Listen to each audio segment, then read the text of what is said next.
La Biblia nos habla de David. Y antes de entrar a un punto a donde te quiero llevar acerca de romper muros que nos limitan, quiero ilustrarte cómo la vida de David tuvo una transformación cuando el Espíritu Santo vino sobre él. Un día el profeta Samuel fue a la casa de Isaí para ungir a uno de sus hijos, y el más pequeño andaba por allá cuidando las ovejitas. El más pequeño no había sido invitado a la fiesta, y el profeta Samuel llegó a la casa de Isaí para ungir a uno de los hijos de Isaí, y cuando vio al más grande, alto, apuesto, hombre de guerra, haga de cuenta que me estaba viendo a mí, ¿verdad? Y el profeta Samuel dijo: seguramente este es el ungido del Señor. Y el Señor le dijo: no, no es este, no veas su apariencia, porque eso yo lo desecho. Yo lo que miro es el corazón. Y pasaron 7 hermanos de David, y ninguno de ellos era. Hasta que trajeron a David, que andaba cuidando las ovejas, andaba haciendo los mandados. Hoy en nuestros días podríamos decir, andaba trayendo las tortillas y los chescos. Lo trajeron, y cuando lo trajeron, inmediatamente el profeta Samuel recibió de parte de Dios la revelación de que ese era el hombre escogido por Dios para traer una transformación a esta nación. Pero antes de que esta nación fuera transformada, David tuvo que pasar por un proceso de transformación. Vino Samuel y lo ungió, y dice la Escritura que a partir de ese momento el Espíritu Santo vino sobre él. Pero yo quiero que comprendamos algo. La manifestación del Espíritu Santo de Dios a nuestra vida no solo es para que sientas bonito, no solo es para que digas: el Señor me tocó. Jesucristo dijo: el Espíritu del Señor está sobre mí por cuanto me ha ungido Jehová para ir a dar las buenas nuevas a los pobres, sanar a los quebrantados de corazón, para dar vista a los ciegos. Y en Hechos capítulo 10, versículo 38 dice que Dios ungió con poder y con su Espíritu Santo a Jesús de Nazaret, y esto anduvo haciendo bienes a todos los que estaban oprimidos por el diablo. La unción tiene un propósito. El hecho de que Dios toque nuestra vida tiene un propósito. No es simplemente que sintamos bonito, no es simplemente decir que ya hablo en lenguas o que tengo dones espirituales, sino que tiene un propósito. Inmediatamente que David fue lleno del Espíritu Santo, él continuó en sus labores. Él continuó cuidando las ovejas, y entonces vendría una revelación nueva de la gloria de Dios sobre su vida. Y David tomaría autoridad, subiría un escalón en la autoridad que él estaba teniendo, y sufriría una transformación nueva. ¿Cuál era? Que de pronto vino un león para llevarse a una de sus ovejas. En otras ocasiones tal vez hubiera corrido él. En otras ocasiones tal vez no hubiera hallado qué hacer. En otras ocasiones yo creo que él se hubiera subido a un árbol o se hubiera escondido. Pero esta ocasión él dijo: yo sentí cuando el Espíritu de Dios vino sobre mí. Yo sentí cuando el aceite cayó sobre mi cabeza. Yo estoy seguro que alguien me acompaña, y en este momento difícil voy a comprobar que aquel que vino sobre mí sigue conmigo, y voy a arrebatarle esa oveja al león que vino en contra mía. Y entonces David se levantó contra aquel león. Nunca antes lo había hecho, pero ahora estaba siendo desafiado a hacer algo que no había hecho, a tomar otra forma.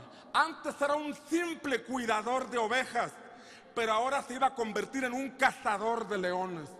Y entonces cuando aquel león vino para llevarse la oveja, se le fue al pescuezo. El león se le puso bravo, y entonces David le quitó la oveja de la misma quijada, le echó mano al pescuezo, al cuello, y mató a aquel león. En ese momento él tuvo una transformación, vio la gloria de Dios manifestándose en su vida en ese problema. Cuando alguien ha recibido la unción del Espíritu Santo y sale de la congregación y va a su casa y de pronto ve que hay una persona que está siendo oprimida por un demonio, que está siendo oprimida por el diablo, él dice: yo sé quién está conmigo y en el nombre de Jesús voy a echar fuera a este incircunciso, a este espíritu malo. En el nombre de Jesús te vas, en el nombre de Jesús sal fuera. Y los demonios tienen que obedecer porque el Espíritu de Dios respalda tu vida. ¿Alguien está aquí conmigo?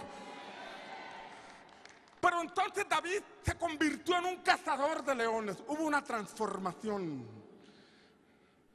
Cuando nosotros entendemos este principio, dejamos de convertirnos solamente cuando tú tienes una célula o un grupo de amistad y de pronto el enemigo viene a perturbar alguna de tus ovejas, de pronto el enemigo viene a perturbar algún matrimonio. Tú ya no corres con el pastor a pedir ayuda, tú ya no corres con el líder de red a pedir ayuda, porque sabes que el Espíritu de Dios está contigo y vas a dejar de ser un simple líder y te vas a convertir en un cazador de gigantes. Vas a cortarle cabezas a gigantes porque sabes que Dios está contigo. Después vino un oso y vino otra transformación. Ya no solamente era un cuidador de ovejas, ahora era un hombre con autoridad y estaba viendo la gloria de Dios manifestarse en ese problema o en esa dificultad, frente al león, frente al oso. Después vino otra situación, vino un gigante y nadie había enfrentado gigantes. Nadie se había atrevido a pelear contra hombres de ese tamaño, de esa estatura. Pero ahora venía un hombre que estaba siendo desafiado a subir un escalón más en su transformación.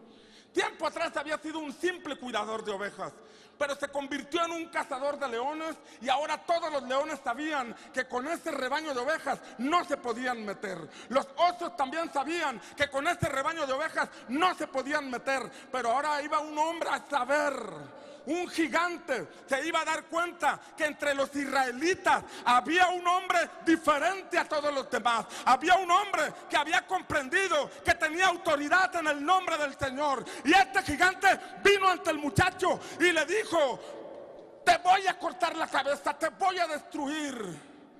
Y David venía con un simple palo y con unas piedras.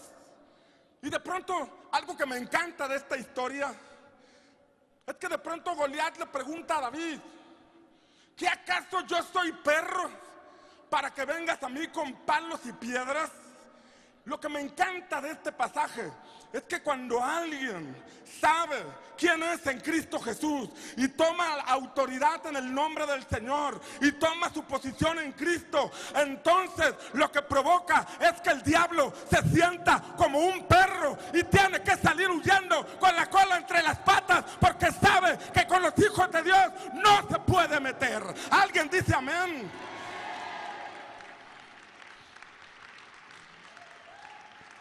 ¿Hay alguno en esta noche que está siendo transformado por el poder del Espíritu Santo? Venció al gigante aquel. Tuvo una transformación. Antes no había matado gigantes, pero ahora se había transformado en un cazador de gigantes. Pero eso no fue todo. Tuvo que pasar el proceso, donde no voy a abundar en detalles, pero tuvo que pasar el proceso donde fue perseguido por el rey Saúl, anduvo en el desierto y posteriormente fue reconocido como rey por la tribu de Judá. Una tribu le reconoció como rey, faltaban las demás tribus. Reinó 7 años en esa tribu y posteriormente todas las demás tribus lo reconocieron como el rey de Israel.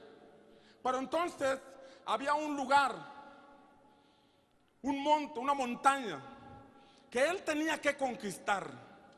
Había una montaña que estaba ocupada por unos hombres conocidos como los jebuseos. Esta montaña, este lugar, estaba destinado para llamarse Ciudad de David. En el plan de Dios, esta montaña tendría un nombre. Este lugar se llamaría Ciudad de David. Pero en ese momento lo tenían ocupado otras personas. Lo tenían los jebuseos. Pero David sabía que ese lugar le pertenecía. Y él sabía que ahí iba a poner su centro de operaciones. Y entonces iba a marchar hacia aquel lugar. Y los jebuseos le mandaron un mensaje. Ya venía David caminando cuando su celular sonó. Y por ahí le mandaron un inbox. Y al leer el inbox por el Facebook, sin saberlo, se había agregado a los jebuseos. Y le mandaron un mensajito. No se lo publicaron en el muro, sino por inbox. Hasta eso, son cobardes los demonios. Y le dijeron: David, ni se te ocurra venir aquí. Porque si vienes aquí, aún los cojos y los ciegos te van a echar. Ni se te ocurra venir aquí.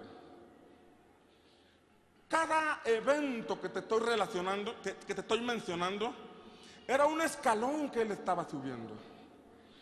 Era un escalón que nos ilustra que como hijos de Dios estamos llamados a caminar siempre hacia adelante.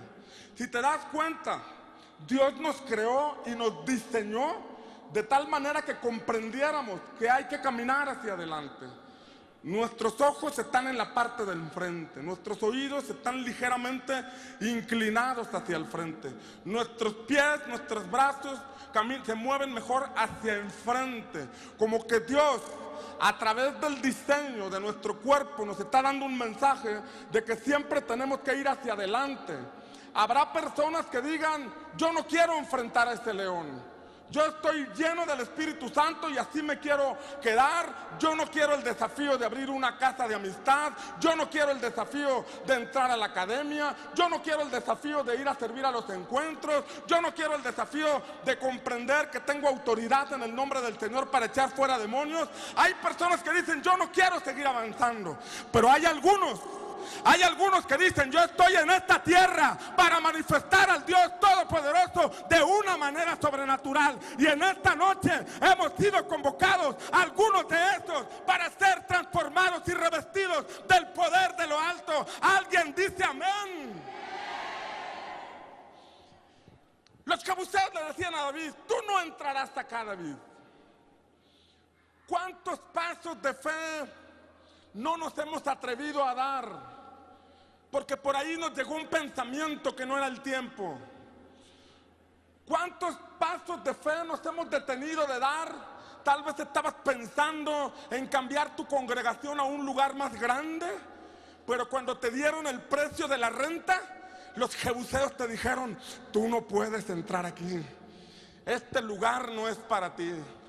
¿Cuántos de aquí han querido poner una empresa, poner un negocio, poner un despacho, y cuando fueron a preguntar cuánto costaba la renta de aquel local, de pronto cuando te dieron el precio, los jebuseos te dijeron: esto no es para ti?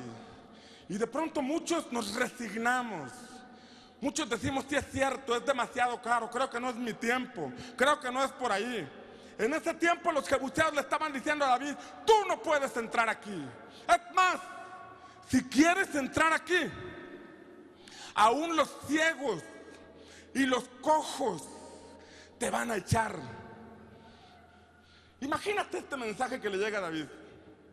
David leyendo el mensaje: oye, tú no puedes entrar aquí. Y si quieres entrar, aún los ciegos y los cojos te van a echar.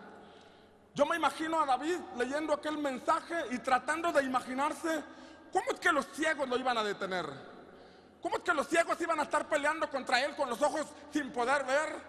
Como si dándole, dale a la piñata y con una venda en los ojos. Pero ¿sabes una cosa? Esto me recuerda el hecho de que a David le hayan mandado un mensaje diciendo que los ciegos y los cojos no lo dejarían entrar. Esto me recuerda lo que la Escritura dice, que cuando Jesucristo murió en la cruz del Calvario, exhibió a las potestades triunfando sobre ellas en la cruz. Lo que la Escritura me dice es que Jesucristo venció a todo principado y a toda potestad, y que cuando descendió a las partes más bajas de la tierra fue a quitarle las llaves del imperio de la muerte a quien lo tenía, y en su propia casa le puso una paliza y se levantó de entre los muertos y resucitó con poder y está sentado a la diestra de Dios Padre. ¿Cómo habrán quedado esos espíritus cuando vieron el resplandor de la gloria del Señor al resucitar, al llegar primeramente a aquel lugar? Yo me imagino que los demonios estaban haciendo fiesta. Yo me imagino que estaban con gorros y espantasuegras y estaban chupando y estaban bebiendo y estaban festejando, cuando de pronto una luz vino sobre ellos, y era nuestro Señor Jesucristo, revestido del poder de lo alto para vencer a Satanás y para vencer a la muerte. Y este resplandor provocó que la piedra de aquella cueva fuera quitada. Quedaron ciegos esos demonios.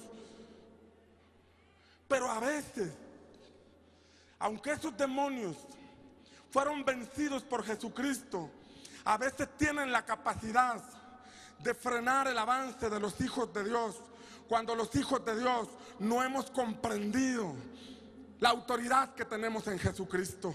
A veces esos espíritus malos tienen la capacidad de atemorizarnos, aunque fueron derrotados por nuestro Señor Jesús. Y esto me recuerda cuando Moisés y el pueblo de Israel salieron de Egipto, después de haberle puesto Dios una zarandeada bien dada al ejército de Egipto y a Faraón. Dice la Escritura que vino Moisés y todo el pueblo de Dios y llegaron hasta el Mar Rojo. Y cuando llegaron al Mar Rojo y voltearon hacia atrás, venía el ejército de Egipto para tratar de atraparlos, y los israelitas empezaron a temblar y empezaron a quejarse y empezaron a lamentarse y se llenaron de temor. ¿Cómo vendría aquel ejército? Aquel ejército venía derrotado.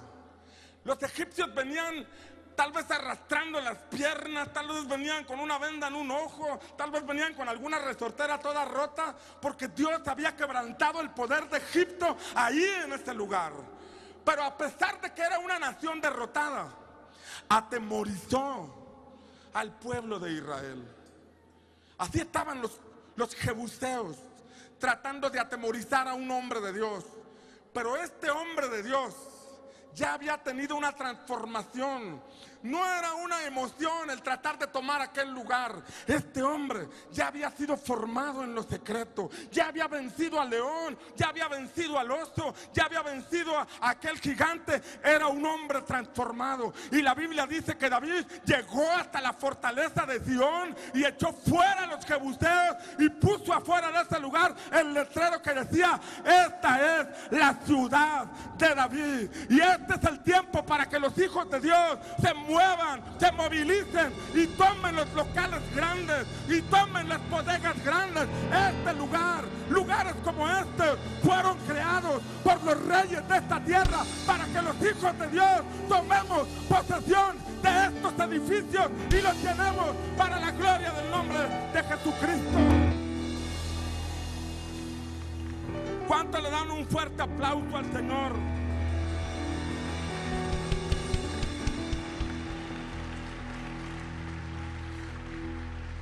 El asunto es que mientras no nos vayamos de gloria en gloria, mientras no tomemos desafíos nuevos, no veremos manifestaciones nuevas del poder de Dios. Hay medios de comunicación esperándonos. Hay bodegas grandes esperándonos. Hay centros grandes esperándonos para que las congregaciones tomen posesión de esos lugares. ¿Alguien está aquí conmigo?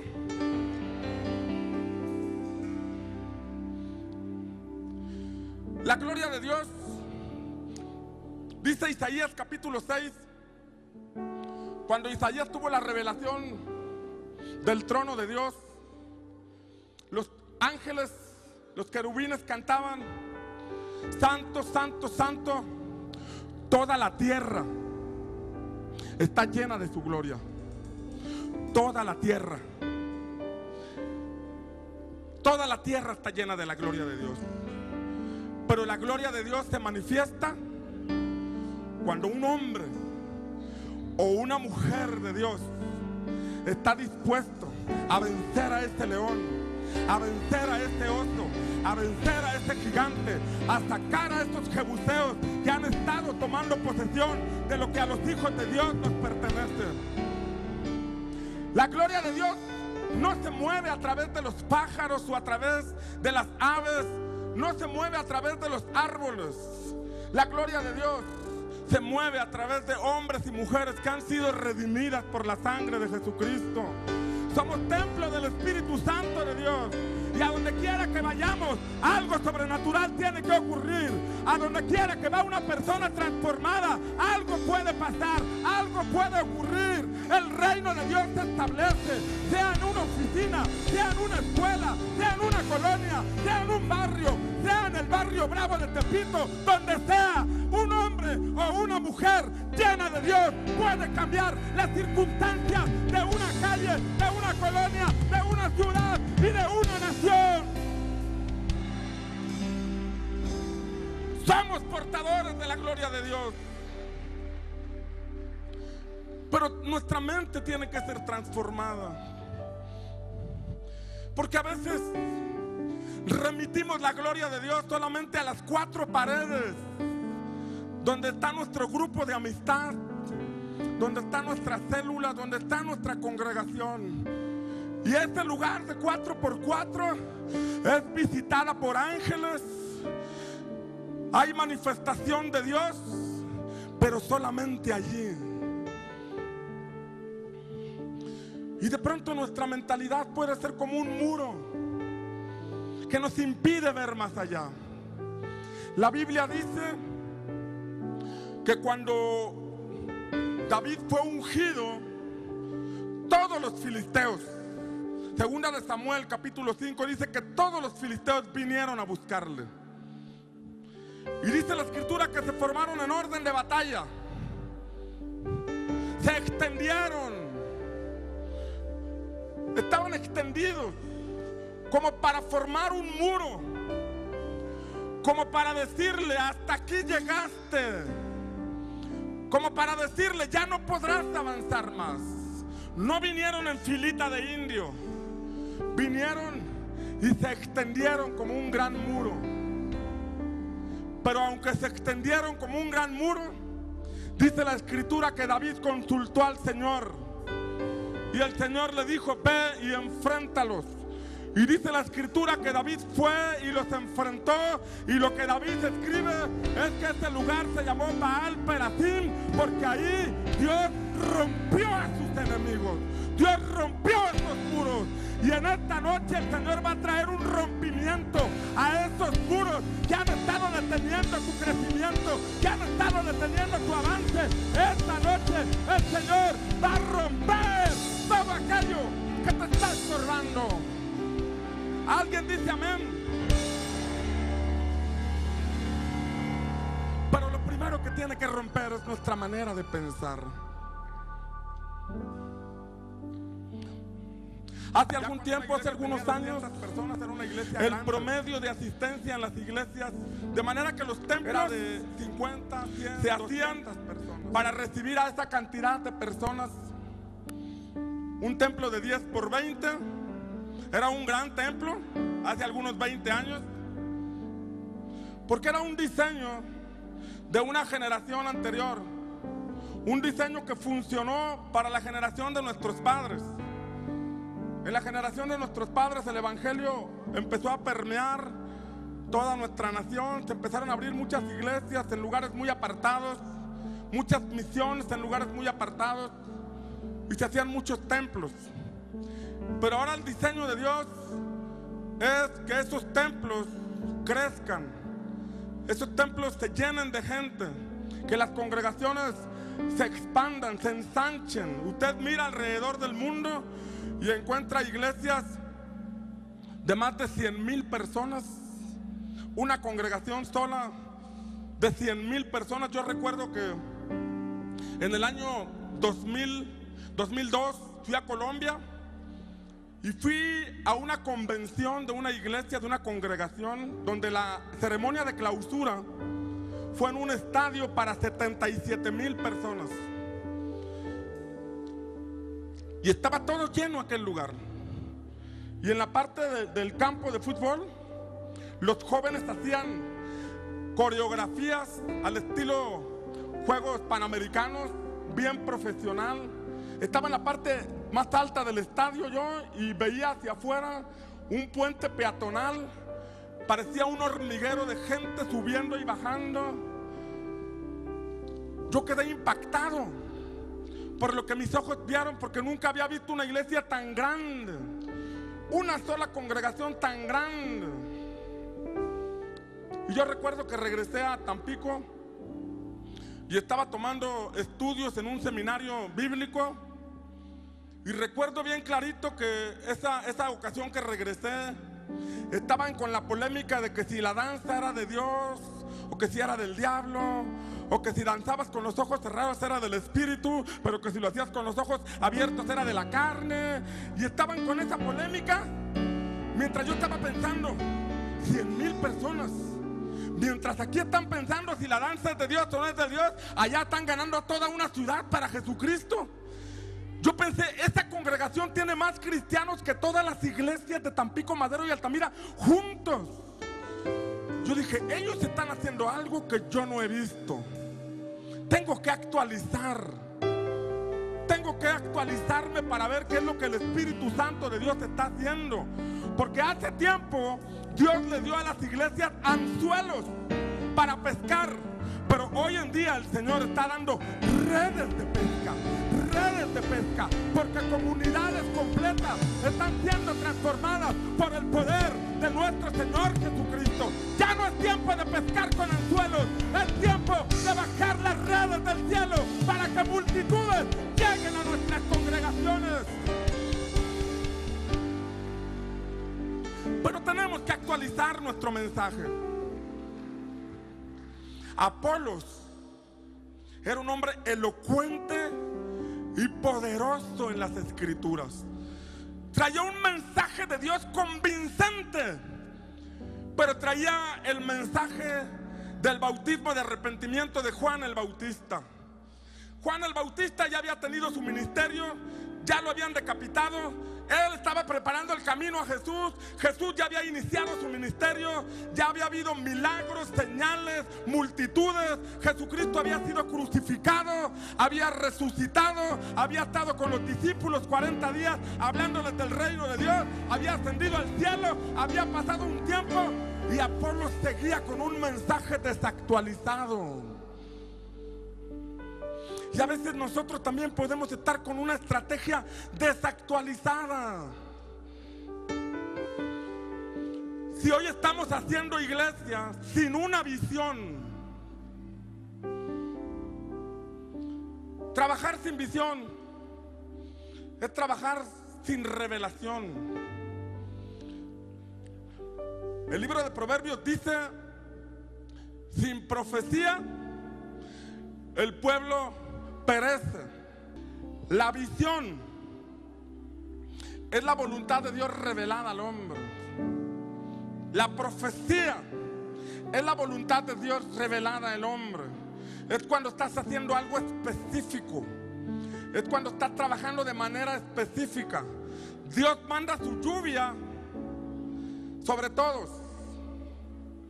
Pero hay agricultores que son inteligentes, son listos y hacen grandes presas para que cuando el agua venga, hacen unos canales que conducen el agua a esas presas para que en tiempo de sequía ellos no tengan problemas por el agua.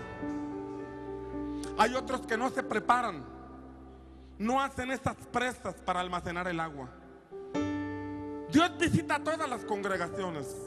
Dios está presente donde 2 o 3 se reúnen en su nombre.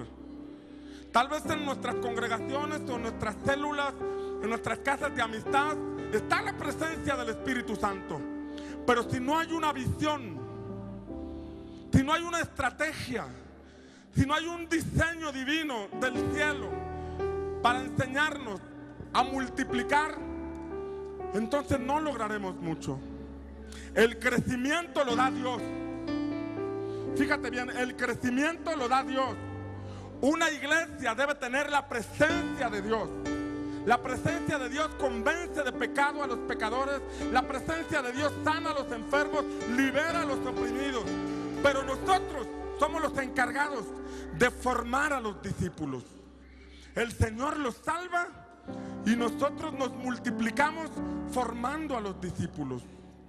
Si estamos haciendo iglesia o si estamos desarrollando las células sin una visión clara de lo que estamos haciendo, no podremos tener muchos resultados. Si estamos en un templo donde la gente ya no cabe, donde la gente ya no puede entrar, estamos limitando lo que Dios quiere hacer. Y estos muros están diciéndole al Señor: Señor, hasta aquí te creo. Si al templo donde tú vas, o a la congregación que tú tienes, el templo tiene capacidad para 50 personas, ese es el mensaje que le está dando al cielo. Señor, yo te creo por 50 personas. A lo mejor tú dices: construir otro más grande, no tengo dinero. O rentar un lugar más grande, no tengo dinero para pagarle. Pero entonces yo te pregunto: ¿dónde está tu fe? Porque estás sirviendo a un Dios todopoderoso. Cuando hay una visión, viene la provisión de Dios de una manera sobrenatural. Pero tienes que ser transformado, dar ese paso de fe, creyéndole a Dios, y vas a ver su gloria. Cuando te atreves a dar esos pasos, tú vas a ser transformado. Porque quizás digas: no tengo el dinero para pagar la renta de este lugar. Cuando entramos a televisión, recuerdo que cuando nos dieron la cantidad que teníamos que pagar, no estaba ese dinero en las arcas de la iglesia. Éramos 60 o 70 personas congregándonos, de los cuales poquito más del 10% de las personas eran fieles en sus diezmos y ofrendas. Esto nada más pasaba allá. No sé si pasa en otros lugares. Pasaba, ya no pasa. Humanamente hablando, era una cantidad que no teníamos. Y recuerdo que platicando con los de la televisora,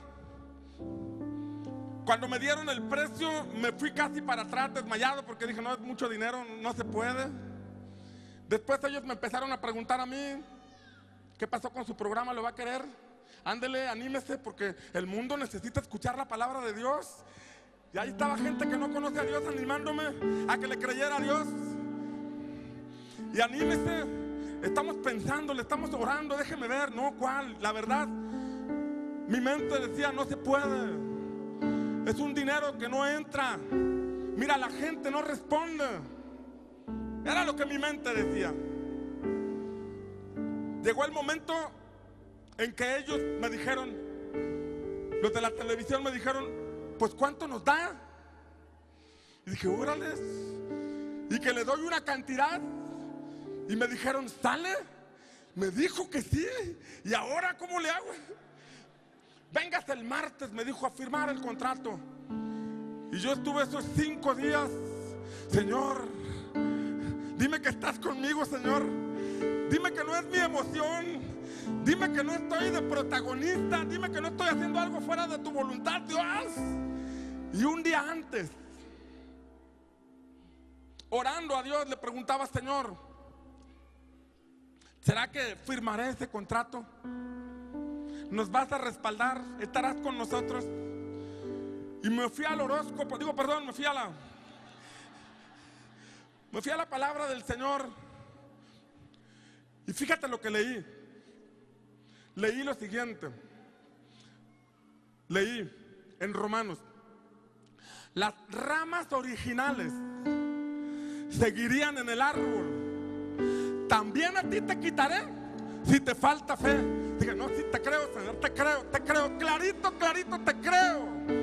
Ahí comprendí que Dios le había estado hablando a otras personas, pero que no quisieron, y que a mí me iba a pasar lo mismo si no le creía. Y al siguiente día fui y firmé, y te digo una cosa, hasta hoy Dios ha sido fiel, Dios ha sido fiel. Entramos a los medios de comunicación, algo que antes no hacíamos. Fuimos los primeros en Tampico en entrar a los medios de comunicación. Pero no solamente entramos con media hora. Ese año cerramos con 2 medias horas. Al siguiente año ya teníamos 2 horas y estábamos entrando a Televisa. Actualmente tenemos 5 horas a la semana en 2 televisoras, en Televisa y en el Grupo Flores, y a nivel nacional estamos en Sky todos los miércoles para la gloria de nuestro Señor Jesucristo. Cuando te atreves a creerle, cuando te das esos pasos de fe, vas a ver la manifestación de la gloria de Dios y tú vas a ser transformado. Ya no vas a ser el mismo, vas a estar pensando en qué invertir en el reino de Dios, porque sabes que los recursos eternos de Dios están al alcance de todos aquellos que se atreven a creerle. Hay algunos que están aquí que están siendo desafiados a entrar a los medios de comunicación. Yo te digo, es tu tiempo. Es tu tiempo. Hay algunos aquí que están desafiados a multiplicar sus grupos de amistad y sus células. Es tu tiempo. Hay algunos pastores aquí que están siendo desafiados a buscar un lugar más grande. Te digo una cosa, es tu tiempo. Tienes que atrever a creerle. El asunto es que a veces encontramos muros que limitan nuestro crecimiento. Una vez escuché al pastor Catch Luna señalar que en Guatemala se habían dado cuenta de que cuando las iglesias llegaban a 10,000 personas, o se estancaban o se dividían. Digo, llegar a 10,000 personas, pero aún notaban ellos que al llegar a 10,000 encontraban un muro. Y él explicaba que cuando escucharon esto, cuando recibieron la revelación de esto, empezaron a guerrear contra ese espíritu que provocaba divisiones y que provocaba estancamiento. O sea, hasta las iglesias de 10,000 personas se han estancado, pero han entendido que hay muros que hay que romper. Hay iglesias que tal vez llegaron a 1,000 personas, 1,500, y ya han estado un tiempo en ese nivel, porque hay un muro que está limitando el crecimiento. Hay congregaciones que pueden estar en 100 personas, grupos de amistad, células que pueden estar con 10, 15 personas o con 3, el Padre, el Hijo y el Espíritu Santo. Bueno, ya es ganancia. Pero sea el nivel de lo que tú estás haciendo, si te topaste con un muro, tienes que romper ese muro.